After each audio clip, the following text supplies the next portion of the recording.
Jaya Giri Govardhan, Giri Govardhan, Giri Govardhan, Jaya Giri Govardhan, Jaya Giri Govardhan.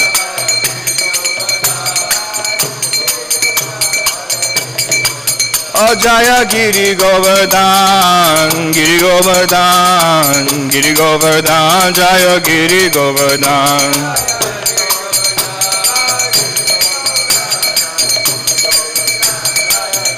Nitai Gaura Haribo, Haribo, Haribo, Nitai Gaura Haribo.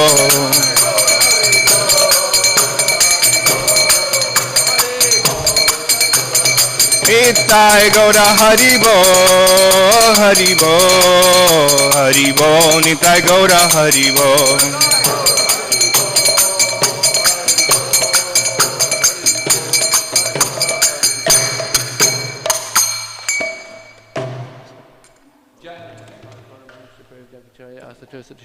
His divine grace to the A.C. Bhaktivinoda Swami. Srila Prabhupada ki. Honor to go to Vaishnava ki jai. Namacharya Srila Haridas Thakur ki jai. Iskcon founder Acharya Srila Prabhupada ki jai. Prem se kaho Shri Krishna Chaitanya Prabhu Nityananda. Shri Advaita Giradhara Shivasati Gaur Bhaktivinoda ki jai. Shri Shri Radha Krishna Gopinath Samakum Radhakum Giri Govardhan ki jai. Shri Vrindavanam ki jai. Shri Maya Pranavadam ki jai. Ganga Maya ki jai, Jamuna Maya ki jai, Tulsi Devi ki jai, Bhakti Devi ki jai, Samavira Bhaktivinoda ki jai, Transcendental Book Distribution ki jai, Harinam Sankirtan ki jai, Gau Premanande, all glorious some of the devotees, all glorious some of the devotees, all glorious some of the devotees, all glorious to Shishi Guru and Shri Gauranga.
Jaya Radha Madhava Kunja Bihari.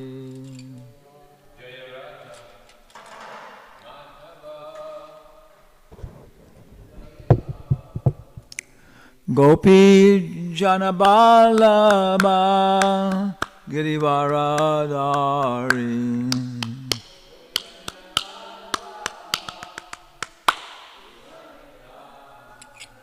Yashodanandana Braja Janaranjana.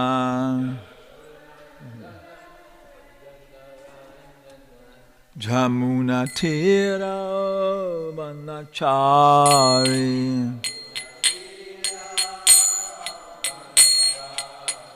Jaya Radha Madhava Kunja Bihari.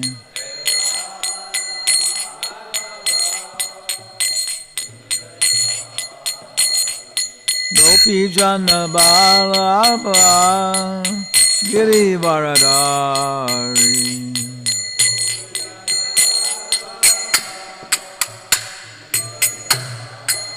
Yashodanandana Braja Janaranjana.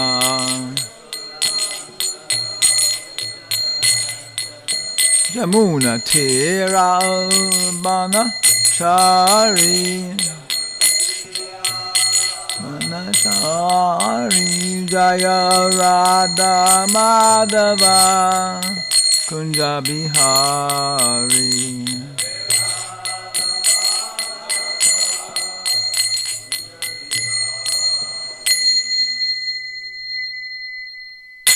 Shri Radha Madhava Astasaki ki jai. Chaitanya Chandradaya Mandir ki jai. Narayanam Namaskrityam Naram Chaiva Narottamam Devam Saraswatim Vyasam Tato Jayamuriyarayat. Om Namo Bhagavate Vasudevaya. Om Namo Bhagavate Vasudevaya. Om Namo Bhagavate Vasudevaya. Okay. According to my philosophy, we're in the 11th canto. Someone told me. Somebody told me we're on canto 11, chapter 16, the Lord's opulences. Okay? And the Lord is talking to Uddhava. Yeah? And text 39, I think is where we start, no? You start with 39, right? You're working on it there. Okay. Click. I know who is the webmaster for Vedabase.io. I know who created it.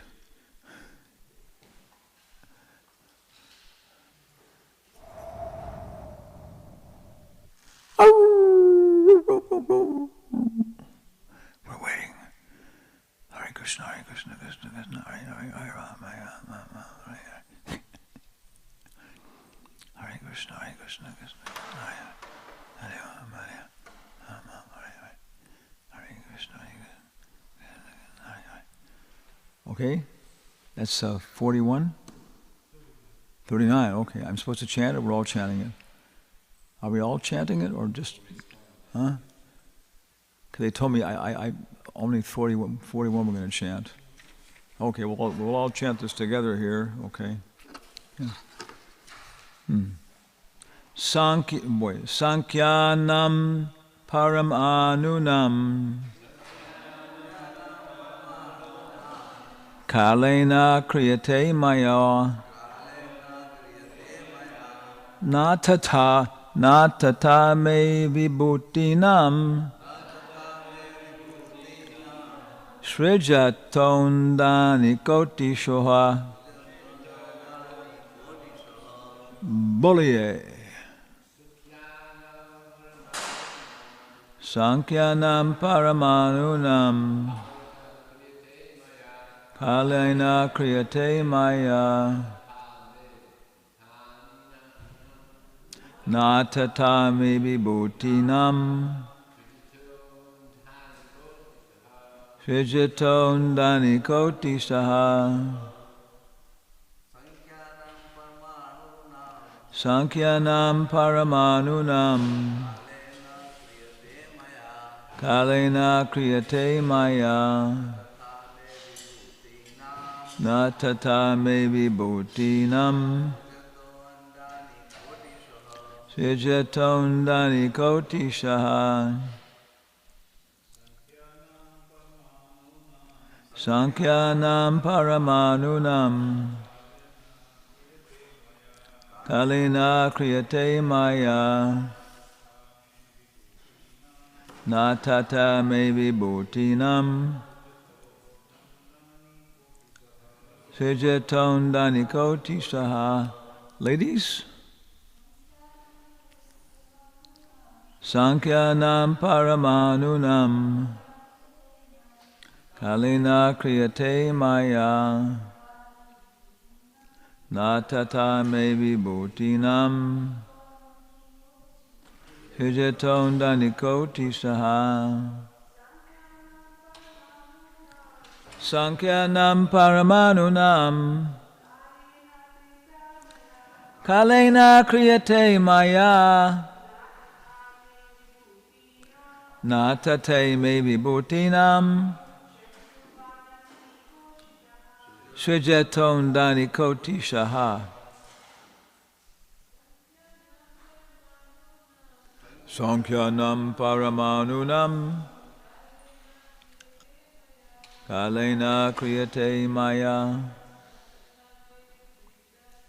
Natata Me Vibhutinam Srijaton Danikoti Shaha. Sankyanam, counting. Parama Anunam, of the atoms. Kalena, after some time. Kriyate, is done. Maya, by me. Krishna. It's capital M. You know. Na, not. Tata, in the same way. Me, of me, Krishna. Vibhutinam, of the opulences. Srijataha, who am creating.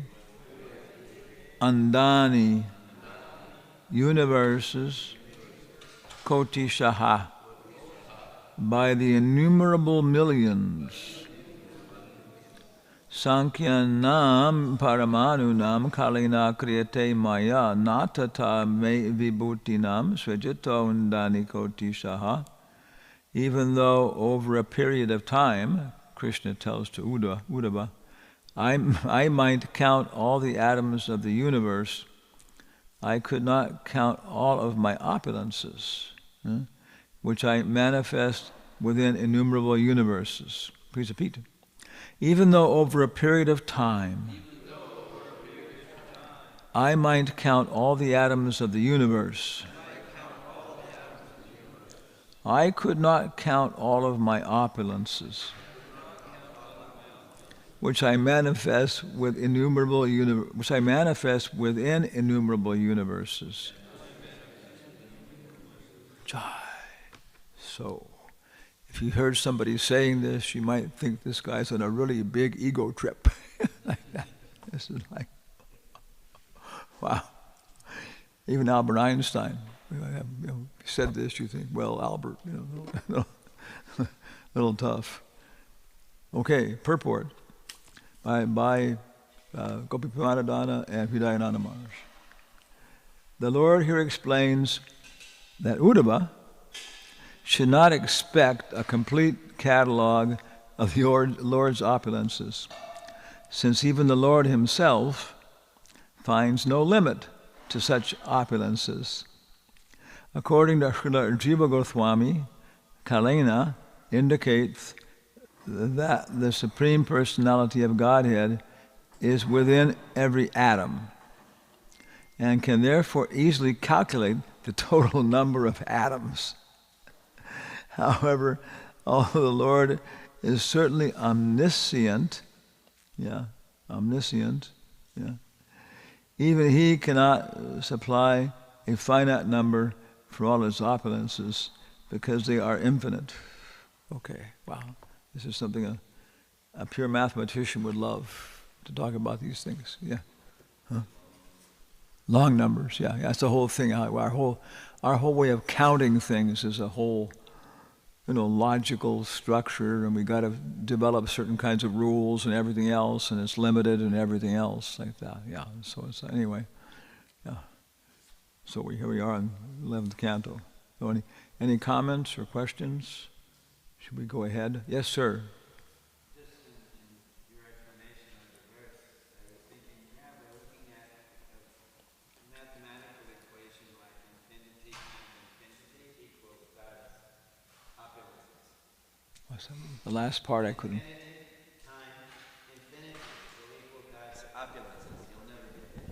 The infinity time infinity will equal. Because he says he's got innumerable opulences which are displayed within innumerable universes. So it's like, it's just Yeah. beyond everything. It makes you mumble. Innumerable. No. I mean, innumerable universes. Yeah. God is really big. Yeah. There are infinite set mathematics.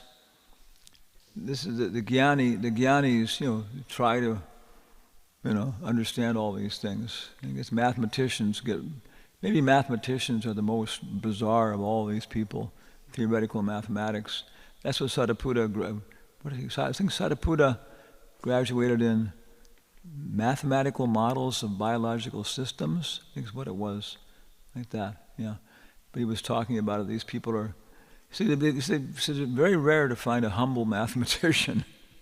They're all so proud. What is the most difficult yoga asana? Prabhupada said, Dandavats. Yeah, he said it's very rare. More difficult asana, very rare to find. Something about humility. I forgot what it is now. Dandavat's the most difficult yoga asana. It's very rare to find a yogi, a humble yogi, or something like that. Oh yeah, and it's very rare to find a yogi who can do this. Offer dandavats. Very rare to find a yogi who can, bow down, because he becomes so proud of their pretzel abilities, pretz abilities. Yeah. So same way in the Gyanis, it's probably it talks about mental gymnastics. So Krishna consciousness is not a matter of mental gymnastics, but that's what they're doing. It's unbelievable. You start getting into we're trained in one little system of okay. I got more to read here. We're trained in how to count. That's the first thing they lay on you. It's the first bad vibe they lay on you, man, is how to count. How many apples are there? How many? This is one apple. This is many apples. Oh, yeah. I mean, so see, it's a whole psychological thing you're being forced to eat. Immanuel Kant. You've heard of Immanuel Kant? No. Okay. No. Yes. No. Okay. Then 1/3 of your life is useful if you've heard of Immanuel Kant. It goes down from Socrates to Plato to what's his name, Aristotle, to some Arab guy, forgot his name, pretty famous. Anyway, he brings Aristotle into the West through Spain and that kind of place. And then Aristotle gets picked up by St. Thomas Aquinas, and the church Pope declares that St. Thomas Aquinas' ideas are the standard ideas for the church, so we get those ideas, And then it goes down, and then you should look at the Encyclopedia Britannica, which is better than the Wikipedia, according to the Britannica. Even the Wikipedia gives some preference to the Britannica. Then it says that Immanuel Kant was maybe the greatest philosopher in Western history. Then after that, there's Nietzsche, who was, because what Kant did, Kant said, hey, before you can even look at the universe, you've got to have certain abilities, because all that's coming into your eye is light. This light is coming in, right? That's it. Okay, so you're going to have some abilities, he called them a priori, prior abilities, and one of those, for example, is the ability to isolate units, right? Unless you can do that, you can't go much beyond. There's like this effulgence of something, Then he came up with a series of categories, logical categories, which he said you had to have these, obviously, before you can see anything, Okay, and people said, "Wow, far out," So, and it's true, we're seeing things because we have a spiritual nature, and they're being projected on here, and that's what will be explained, But then after that, Friedrich Nietzsche, as we're understanding, he said that these things are not just impersonal categories; they are archetypes. How many of you know what's his name? What's his name? Tiger. What was his name? William Blake. You've heard of him? Okay. In high school, everybody read him. Tiger, tiger, burning bright in the forest of the night. Remember that one? No? Okay, she remembers it. Okay, good. Okay, suppose the girls are smarter than boys. Okay, let's go on here. Other problems. What the one is it? Sunflower. You know the sunflower poem? Okay, it's nice. You know. O sunflower, William Blake said. O sunflower, weariest of time, who counteth the days of the sun, you know, aspiring after that sweet climate, where the traveler's day is done, where the youth pined away with desire, and the virgin, shrouded in snow, arise from their graves and aspire, where my sunflower is longing to go. This guy was pretty far out, you know. But all these are all archetypal images. The virgin shrouded in snow, the youth pined away with desire, the traveler's day is done. These are all what Nietzsche was saying are archetypes, or things that everybody can relate to, that you have to have before you can live life, you know. So then Carl Jung, which is we've been working with, and he brought these more into a more personal aspect. Prabhupada says of all the Western philosophers, Carl Jung had the most sense. Okay, but this is going on, and so I'm looking at this, trying to understand how I'm going to give a class on the 11th canto. Here we are, right? I'm still working on the first two cantos. Are you? Yeah. One should was it a 235 or something. One should not go beyond the first two cantos unless one is free from gross illicit sex, attachment to gross illicit sex. So I'm trying to keep that every day, like, you know. Okay, keep going through all that. Okay. One devotee, he's now a GBC secretary, guru, and sannyasi.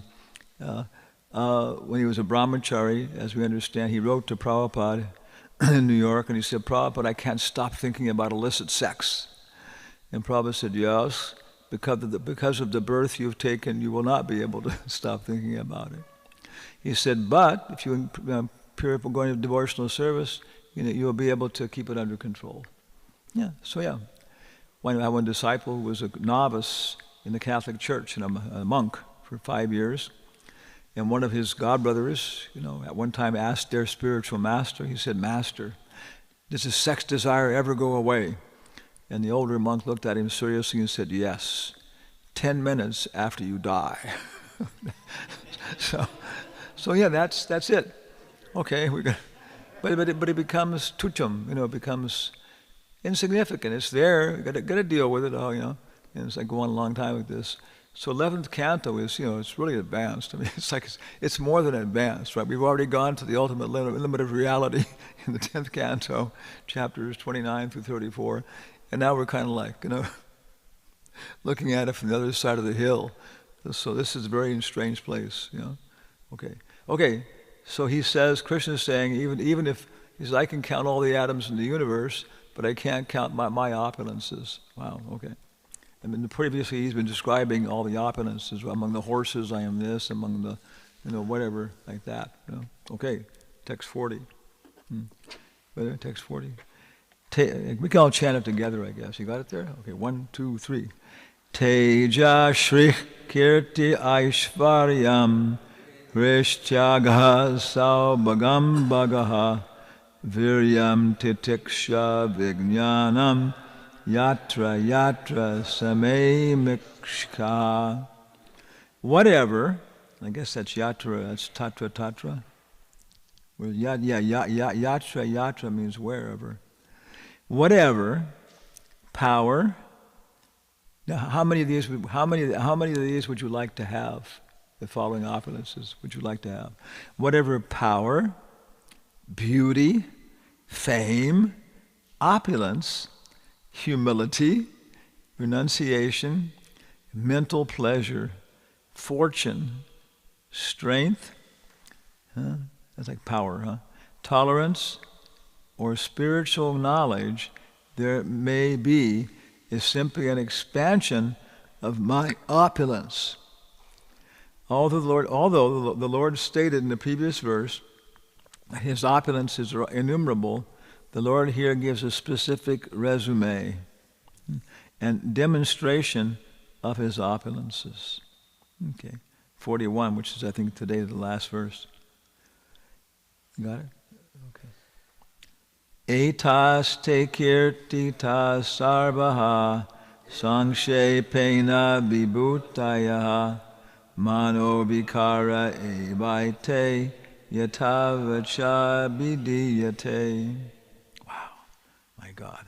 I have briefly described to you all my spiritual opulences and also the extraordinary material features of my creation, which are perceived by the mind and defined in different ways according to circumstances. Now the purport is my God, wow.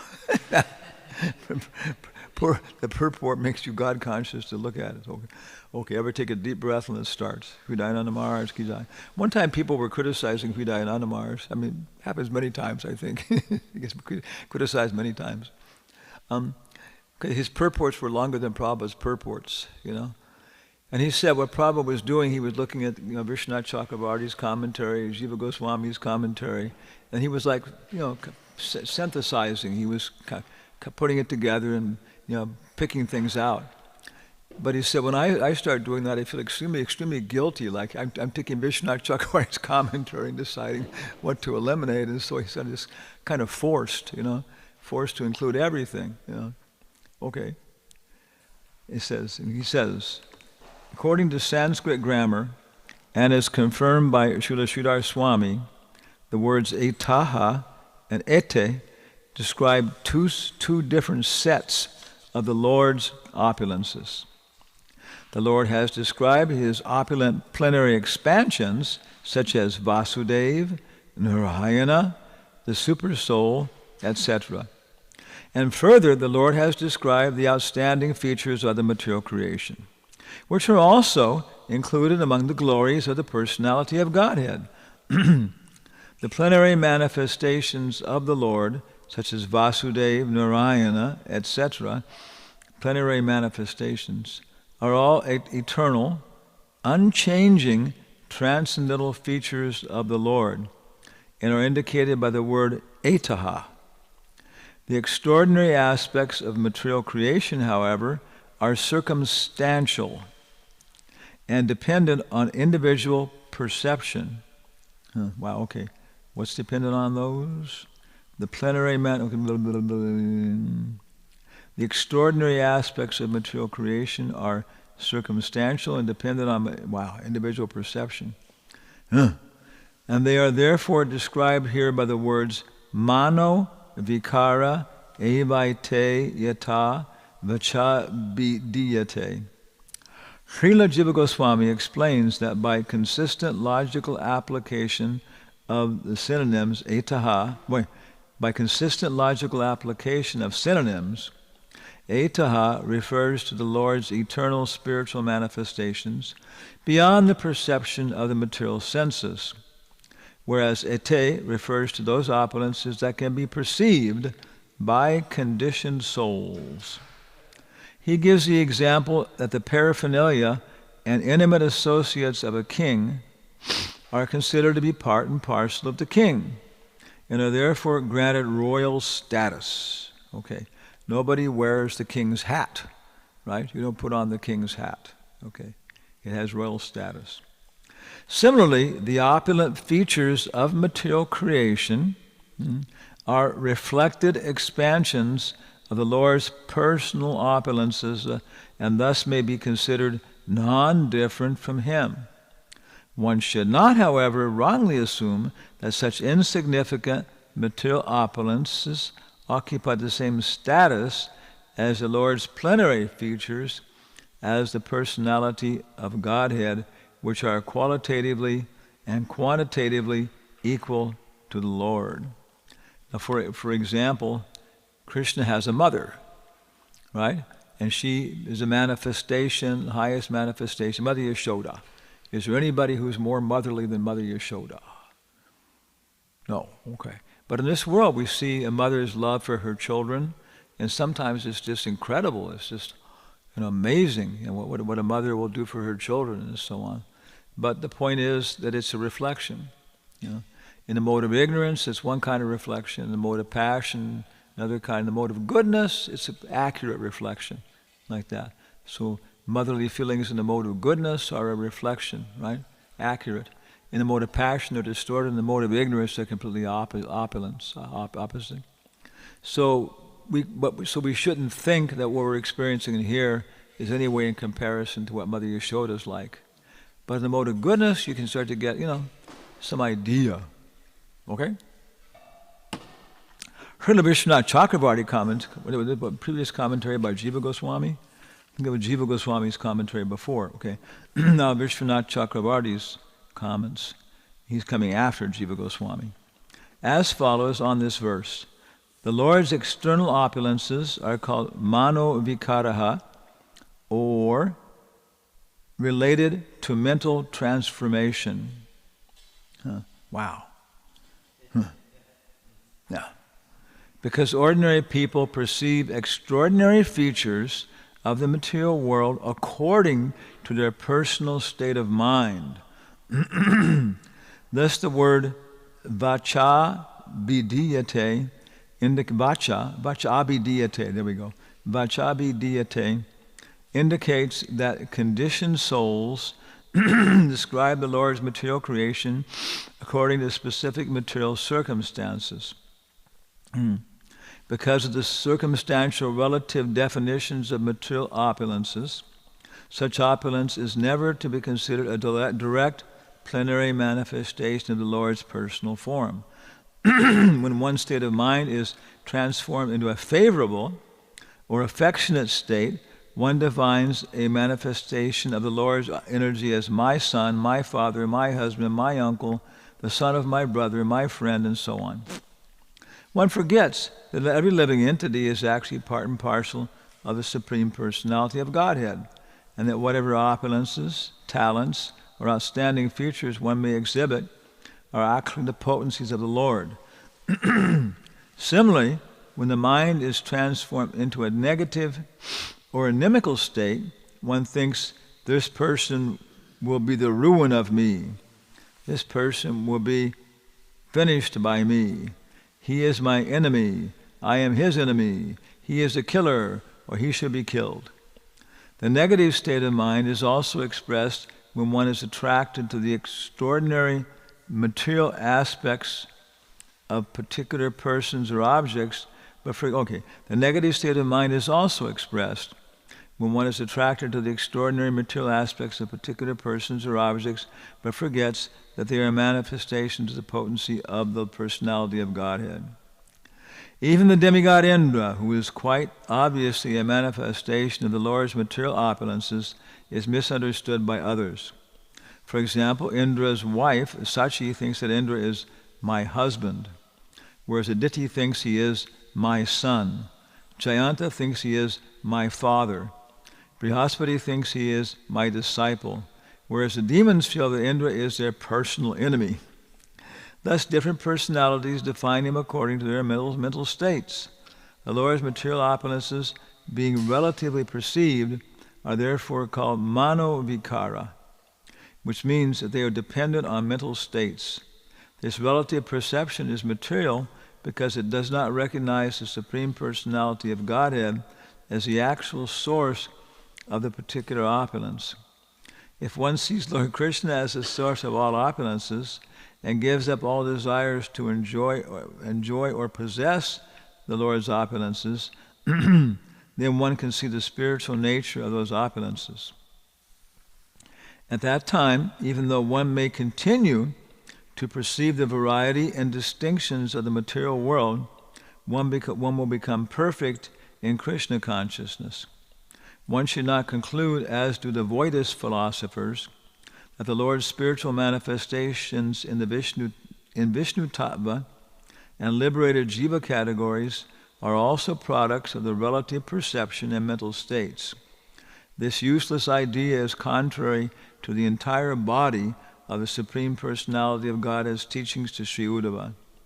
According to Srila Jiva Goswami, the word vacha, also indicates the various Vedic literatures that describe the particular process by which the Lord manifests his spiritual and material opulences.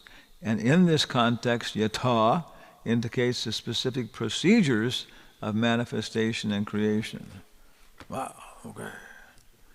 Any questions, comments? According to Vijayadov, this the word vacha means. Yeah. Yes, sir. Can you comment? Huh? Yeah. Can you comment on? Wow. Yeah. Book distribution ki jai. Yeah. One time, Vichitatma. I haven't heard about him for a long time. We were brahmacharis together. He was a really fired up Sankirtan book distributor. He was distributing. See what happened? What happened originally? Correct me if you think I have a different idea. Because if you want to print like, a full color book, everything else, you got to print at least 1,000 copies. I mean, that's like this. You're not even making any money at all, because the pre-press work for setting up, a full color book is just, for example, four colors. You have 4 heads in the press: yellow, black, red, green, whatever it is. Okay. And then they're in a certain place, okay. So you start running the paper out, and the sides are little hash marks like that, So the yellow will be off here, and the blue's off there, and the green's off there. So you got to pick up one of those, and you got to move the other ones until they're in line, and move them up and down. Otherwise, you get these, these weird colored pictures, So how long does it take you before you get all those things lined up? Okay, you've already got hundreds of books, completely useless, which I don't know what they do with, pulp them probably. So if you're going to print, full 4-color books with the bindings and everything else and so on, at least 1,000 copies, and more likely 2,000 or 3,000 copies like that. So here we have coming down, 3,000 copies of the 6th canto, being published, right? And what's going to happen? We're going to distribute those to people who understand them and everything else. Now we're going to go out on the street and distribute those to any person whatsoever. We're going to give them the 6th canto of the Bhagavatam, and then we're going to keep some, used for distributing more rationally to people who we approach them and stuff. Yeah, it's a candy tree. It's a sugar tree. Wherever you approach it and taste it, it's sweet. There's benefit, so on. So, but it says read them systematically. This person hasn't gone through the first. Hey, have you gone through the first 5 cantos? Yeah, I'm going. Okay, here's the 6th canto. I got it today. Oh, thank you. I'll buy that. So anyway, we were distributing nectar of devotion on Fisherman's Wharf in San Francisco. All these tourists come there to see the wax museum and all this kind of weird stuff during the day. Then at nighttime, it turns into this whole place of drinking and eating crab, and gets more and more crazy. So one time, Vijayadhatma said he was distributing the nectar of devotion to a couple from Iowa or something. They're out there at Fisherman's Wharf and licking on ice creams. He was like 40-year-old husband and wife, And he convinced the guy to buy the book, Then he heard the guy was opening it up at random, and it said, when Mother Yashoda saw Krishna's shoes, milk began to flow from her breasts. Like that. This guy's looking, what did I buy? This is some kind of weird pornography or something, Yeah. So 11th canto is, is just so advanced, When you start reading the Sanskrit, then, if you're born, you can study the Sanskrit from the time you're 5 years old or something, what it really takes. Otherwise, it's very difficult to acquire Sanskrit at a later age unless you're a very unusual person.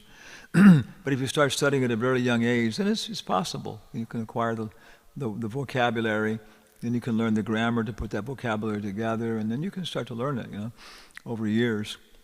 But if you go on, myself, I see, you just keep on. Don't try and jump over it. Try and look at the word by word meaning, and look at the sandhi, and how the words are combined, then you can see how they, As I start reading it like that, I start to get some idea that, somebody could actually understand this like you were having a conversation. Sukadeva Goswami could actually be telling this to Maharaj Pariksit in a kind of conversational type fashion, like you and I are talking now and stuff. He could be understanding it. But the problem is that their intelligence is so much more vast than our intelligence, that he's including so many things at the same time. It's so complicated. One time Radhika Ramandas, our great Sanskrit scholar, was taking the phrase where the 4 Kumaras come to the gates of Vaikuntha, right? And Jai and Vijay say, hey, you're not big enough to go into Vaikuntha, you know. Anybody here ever go to Disneyland before? Okay. When I was a child, it was just invented. That was a big thing. Also, when I was a child, McDonald's was invented. Television was invented. Dinosaur. Okay. So you go there, and one of their systems was, because some of the rides, like they had a restraining bar or something on the things that go around in the Big Bad Wolf or whatever these things are, you know, had a restraining bar, and if you're too short, the restraining bar doesn't work, so they don't let you go on. So the way they measured it was there was a sign, and it said, if your head does not come up to the bottom of the sign, you can't go on this ride. So it's basically what the 4 Kumaras were coming to Vaikuntha said, like, you know, so Jai and Vijay, I think his attendant said, hey, you guys can't go in here, you know, whatever, you know. And so then they became, you know, like kids, so angry and cursed them, you know. And it says you're seeing differences amongst people, you know, dualities, friends and enemies, where there are no friends and enemies, like this and that. So Radhika says there's a subtle thing in there that all the words they're using actually refer to the family. So it's not just like you're seeing differences, this and that. You're seeing differences amongst the family members, that the brothers are fighting, that the cousins are fighting, these kind of things and so on. But how are you going to, if you took one, what was it, Bhaktisiddhanta said you could spend 2 weeks or something on one verse, you know, going through all the levels and the complications. So to me, this is very, very advanced, and there's so many subtle thoughts come in, what Krishna is describing here, and so on. But it's basically also all there in the Bhagavad Gita. Jai. So what chapter of the Bhagavad Gita is like this? Huh? Opulences of the Absolute, yeah, which is, he says, chapter 10. Yeah. But Krishna finishes his whole chapter off, and he says, hey, with etanksena stito jagat. But what is the use of all this conversation? You know, with the angsa, with a little fragment of myself, I pervade and maintain everything. You know Baba Ramdas? Remember him? Yeah, okay, Baba Ramdas, us older folks remember Baba Ramdas. He was Henry Alpert. He was a professor at Dartmouth or something, you know. Huh? Was it Harvard? I thought it was Dartmouth. Later on, we can look him up in the Wikipedia. Anyway, he said everything there sounded like, was so intellectual. But funny, he said one day he was looking in the mirror, and he looked like that alone gave him the impression that, you know, it was all so superficial, everything else. His mother had died, some shaking thing. So he decided to go off to India and try and find the higher truth. Many people do that, even from China. There's a famous story of going to India. So he went there.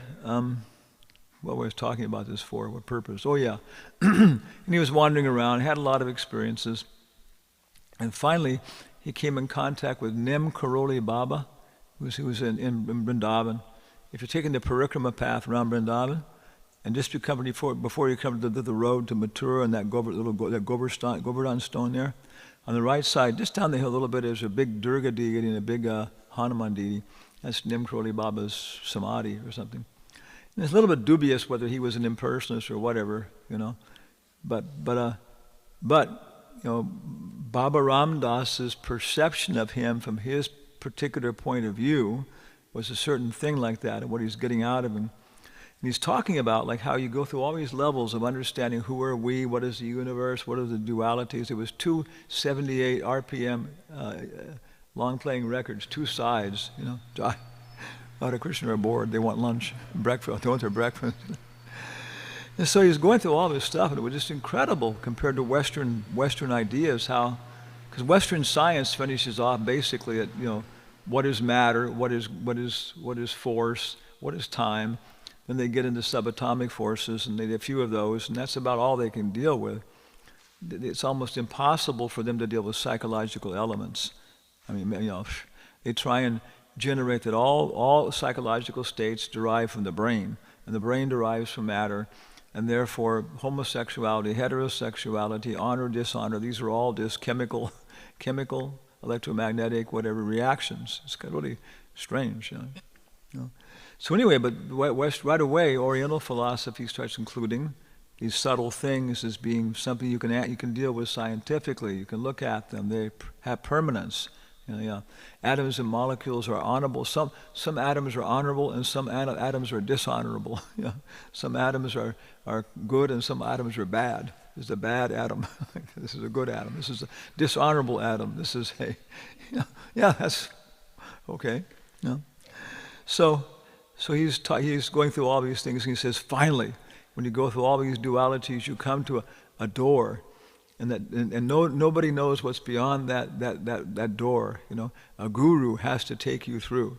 Okay, and he said, my guru, Baba Ramdas, Nim Karoli Baba, has gone through there, and now my guru is having sex with every part of the universe at every moment. Wow. Sign me up. How much does it cost? But it has such a conception. That means he's having sex with the microphone, he's having sex with the book, he's having, you know, such. So, yeah, all these ideas exist. And here, Krishna is telling Uddhava, you know, very, very extended. How many chapters? Like 6 chapters, is it, or something? It's very extended discussion. We're going up to see Krishna in the 10th canto. It's like the parade. First comes the people saying, you know, what do you call it? Greater Houston, Northern Houston, you know, so-and-so community parade. You know, then the guy throwing the thing in the air, then the different bands and stuff. Then, you know, the mayor's float. And then finally comes the float for the whatever it is, you know, the big guy and sitting there with people surrounding him. We got time here, okay, look at this. Rath Yatra, you all know Rath Yatra, okay. So I think it's Argentina. Every year they have a big flower festival. Many cities have these. They go on for like maybe 2 weeks, and people bring their different flowers, you know, which is the best flower, and showing, you know, very, very nice. It's actually flowers are Krishna trying to smile at us. So you go there, very nice. Best bonsai tree, like that, so on. So one of the things after about 3 days is they pick who's going to be the queen of the flower festival. You know, this is a big deal, you know. So maybe like 18 girls are competing, or 20 or something, and have a big floats too, all decorated with flowers. So for Rath Yatra, this is just perfect. Yeah, Rath Yatra cart was maybe about 1 story tall with a thing on top. It wasn't too big, but it was very nice. The devotees did very, very nice flower arrangements and stuff, and people appreciating, the Hare Krishnas and their flower festival. You know. And so is there Jagannath, Baladeva, Subhadra sitting there about like this high up, you know, they're big. And then the thing is, though, that all the candidates, the girls who are candidates for Queen of the Flower Festival, sit on the carts, the flower carts. So we had 2 girls sitting on there, and they're dressed in, you know, to show their feminine realities. I guess you would call them cocktail dresses and stuff, you know. So they were sitting there right in front. The brahmacharis are pulling all the flower queen candidates. It was kind of like something Salvador Dali would like. It was really kind of surreal experience, you know. And I was thinking, God, this is so strange, you know, because they're all sitting there like, you know, smiling and, you know, this kind of stuff, you know. And then I looked back. And Lord Jagannath was smiling, and he was kind of like looking at them like this. I got, what kind of God is this? He was like sitting there, you know, kind of looking at these girls. Oh my God, what kind of religion am I in, you know? And then, but then it was this. These 2 girls, nice girls, they just picked up on the whole thing. You know, they kind of got in. They were this and that, and so suddenly they just became Gandharvas, Apsaras, heavenly prostitutes. You know, yeah. And it was, you know, wow, it was really intense experience and stuff, because okay, they're apsaras, and you know, Krishna is pleased with them and so on and stuff. Yeah. So our culture is so vast, so incredible, and what you can accommodate in the kind of literature you can appreciate in people's consciousness. You know, is Nobel laureates Henry James. Yeah, Henry James. He's a famous Henry James, Nobel laureate. He wrote some stuff, of course, is beyond human belief, you know. But yeah, these people, they're geniuses and everything else, but the Bhagavatam attracts them, and they see that, wow, this is like the 4 Kumaras, right? Went all over the universe. When they finally came to Lord Vishnu, they said, aha, Makaranda Vayu, this is not material. Yes, we know all these material things like that and so on. And the opulence that these two girls are displaying there, that's not material. They're becoming enthused. I wonder if they won. I wonder if one of them won the prize. After that, they all figure out you got to get on the Hare Krishna cart. You'll be sure to win if you get on the Hare Krishna cart. We're becoming famous. Okay, so that's the material opulences that Krishna is describing. It goes higher and higher, and you have to go through different things. You got to get past Devahuti and Kardama Muni, right? Everybody, all the grihastas have surpassed Devahuti and Kardama Muni. There's a lot of stuff in there which you can't even talk about really in the class. What's going on here? That's just the third canto.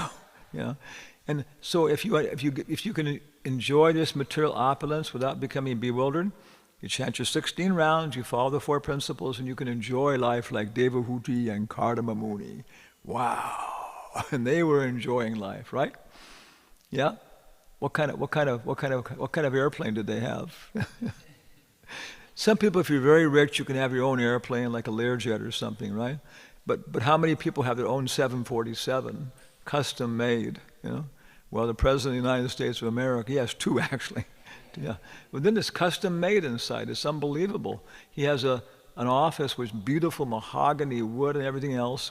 And when some country is becoming a little rebellious and not falling in the line with us, that he flies there and lands and invites the person to come on board, and he comes on board and sees the president's office and everything else. And what do you want?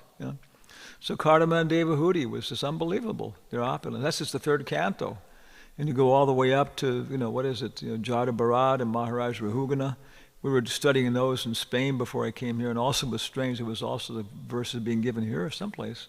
Forgot where it was. And so, but all these things, as a devotee, you can begin to appreciate the stories. Jada Bharat and Maharaj Rahugana, he's telling the same things back as the Bhagavad Gita, basically. He doesn't go much beyond Mahavishnu, probably. Yeah, but what's it like? How can we relate to these stories? That's what you have to do. You have to take them to heart. And then every single person you meet, you'll be able to, like a doctor. Oh, he's got this problem, he's got that problem. And how to relate to them. Take them to heart. Okay, where are we now? We're in the war with Ukraine. There's one Russian platoon commander. He's in charge of, 4 groups of 5 tanks each, 20 tanks. Pretty big guy. He's a major. Okay, but he comes from a whole tradition of Russian military, for hundreds and thousands of years. So even if Putin tells him to do something bad in terms of dishonorable, he won't do it.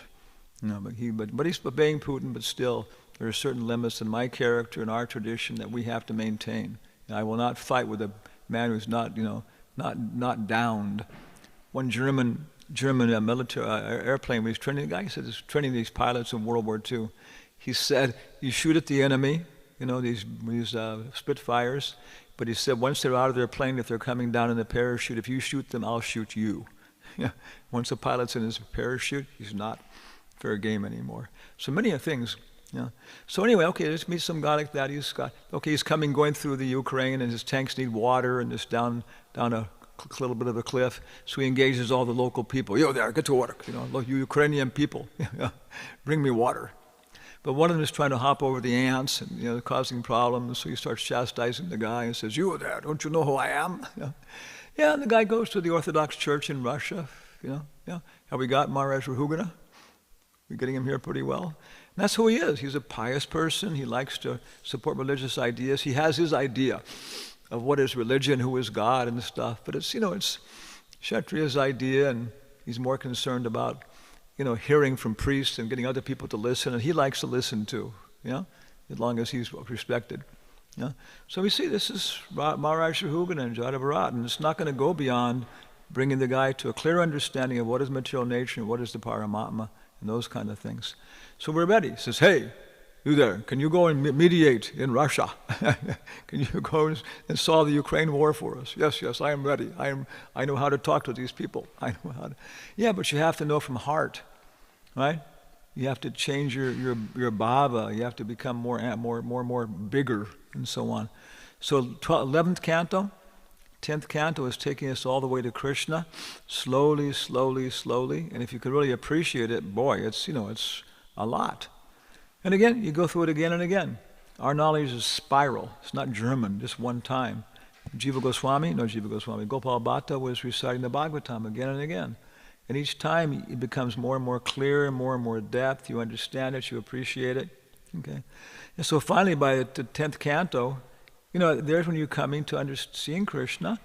And maybe you're entering into Vrindavan like Uddhava. Uddhava went to Vrindavan, but how much did Uddhava understand? He wanted to be just like a blade of grass. If I can just handle that, that's doing good. What to speak of an animal or a bird or a cow? I'm not ready to be a cow in Vrindavan. Okay. So every time we go to Vrindavan, it's a different experience. But then after that, again, it's in the parade. The mayors come by now. You don't just stop it right there because you also want something to frame him. That's the whole business. So 11th canto, 12th canto are for, giving the perspective after, now that you've seen the king, now we're putting it back in perspective so we can relate to it in our ordinary life and those kind of things. So Krishna has been describing his opulence, and the next verse is actually puts it all kind of together, and I'm going to read it even though I'm cheating. Okay. Therefore, okay, after 41 verses, Krishna says, therefore, let's put it to use, control your speaking, vachu vegam, subdue the mind, mano vegam, conquer the life air, prada vegam, vachu vegam, manasa krodha vegam, regulate the senses, and through purified intelligence, which you carry around with you. It's not, intelligence is not just applying the rules of grammar or applying the rules of, of logic or mathematics, these kind of things, which is kind of linear. It's a very limited intelligence. But it's good. It's the beginning. But by more advanced intelligence, buddhi, okay, purified, your perspective, your attitude, your perspective on things, bring your rational facilities under control, okay? In this way, you will never again fall onto the path of material existence.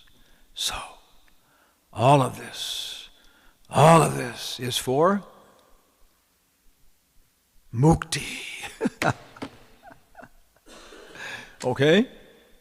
How many people here are liberated? If you're liberated, raise your right hand. How many people are wearing Brahmin's threads? That means you're liberated. Raise your right hand. Okay, see, you aren't lying. Okay. Yeah, you're liberated. Yeah, but like a Brahmin. Okay, how many people here are Goswamis? Okay, That's almost not basically it's almost not a thing up for discussion really unless you're amongst, somebody. Okay, but formally sannyasi is supposed to be like that. Yeah, but then it's Paramatma. Not just you.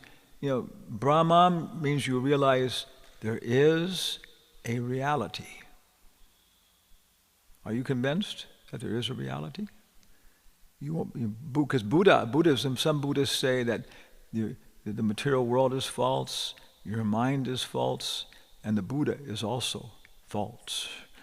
Wow. Yeah. I know people who've come into this thing and they was paranoid. They became paranoid. It was like, a person, she was in Muktananda's ashram in Oakland, California, and realized what Muktananda was saying. She became like completely paranoid. It was like, yeah, right? Yeah, your body is false.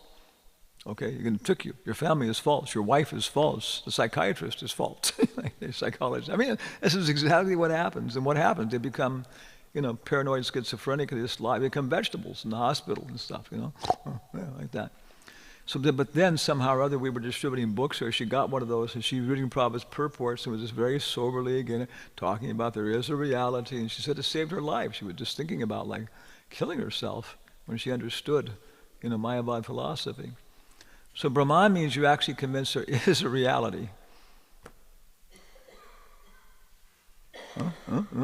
Are you convinced?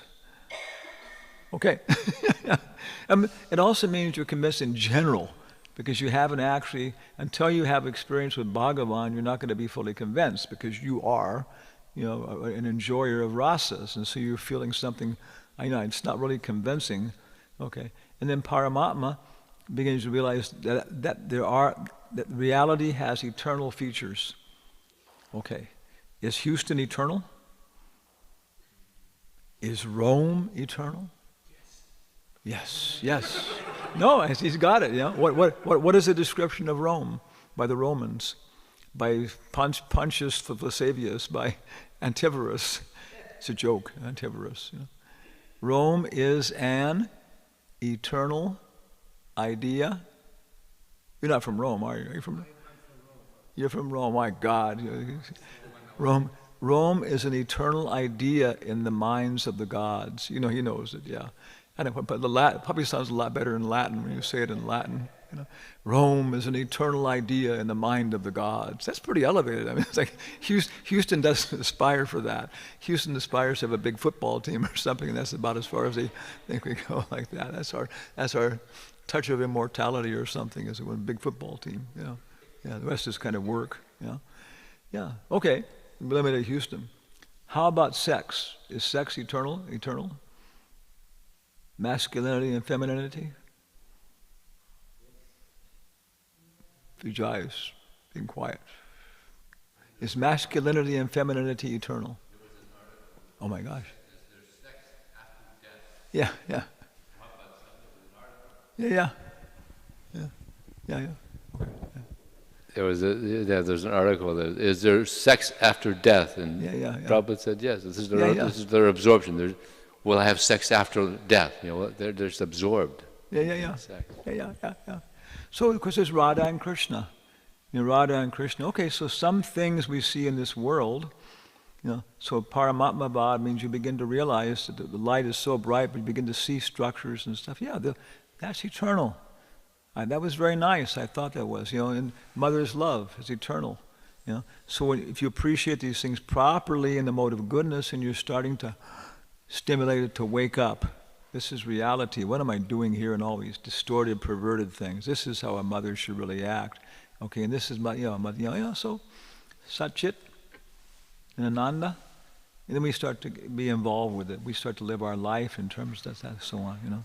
So it's very, gradual development, and Sankhya, this whole Sankhya he's teaching to him so far, how far is he going to go? You know, is just he's saying just not to become. That's one of the benefits, not to become attached again.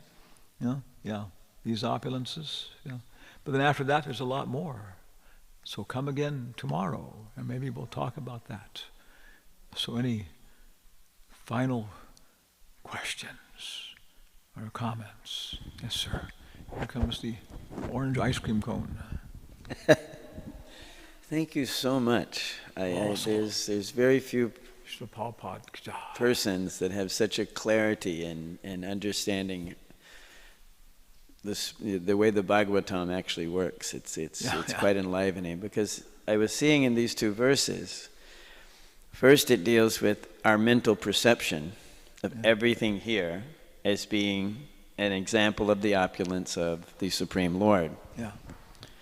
And then this one tells us to use, or actually the third verse that you read, to use our spiritual intelligence to be able to see how this all relates to that mental conception. Yeah. And that permeates what becomes our realization. And it was just like, that's a lot to say in a few verses. You know, it's just like the whole equation is solved by just going through the process of purification. One will come with the proper guru, proper instructions, our Srimad Bhagavatam, Chaitanya Charitamrita, Bhagavad Gita, to the proper conclusion. It's inevitable. My God. But yes. Yeah. No, it's. Yeah. It's what was his name? Who was the GBC of Hungary? Shivaram Swami. Shivaram Swami said he was going to become a pure devotee in 6 years or something. That was when he joined Iskcon. He said, "I'll become a pure devotee in 6 years." You know. And then after 6 years, he was realizing this is a lot bigger than I thought it was. Like becoming a pure devotee is a lot bigger deal than I thought it was. Yeah.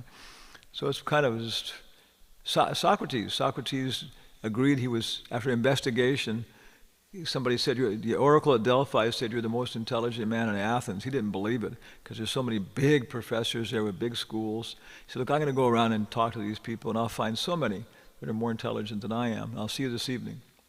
So his friend met him again, and Socrates had a kind of a long face, and he said, well, did you find people more intelligent than you? He said, no, I talked to them, and they're fools, just like I am, you know? But the difference is that I know I am a fool. But these guys actually think that they know something, and so on. So that my qualification for being the most intelligent man in Athens is that I realize I'm a fool, you know? Yeah. So it's kind of like, are you self-realized? You know, yeah. Are you a guru? Do you know who you are? Yeah, I know. If you know your limits, that's a lot of it. And also then knowing what you've accomplished and stuff, you know. And then also then what? Okay, then this canto's for me. I mean, certain literature, you can read it, you know. Prabhupada gave us the Krishna book, but he just, you know, gave so much explanation and everything else. And he thought it was essential. It should be there because I may die and every time, and so it should be there right away. The essence should be there, and so on, you know. Jai, Shri Radha Madhava ki jai, Hare Krishna Mahamantra ki jai, Sankirtan Yagna ki jai. Distributing Srila Prabhupada's books to Madhvacharya. You think Madhvacharya would buy a full set? I think he would. I know. He would love it, no? Madhvacharya would love to read Prabhupada's books.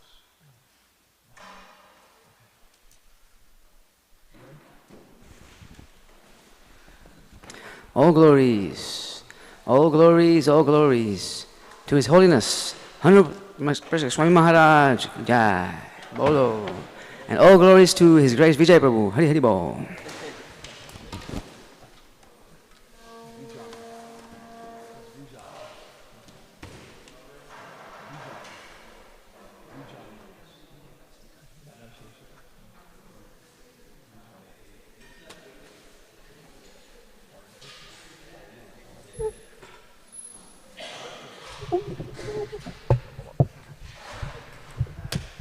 Oh, okay.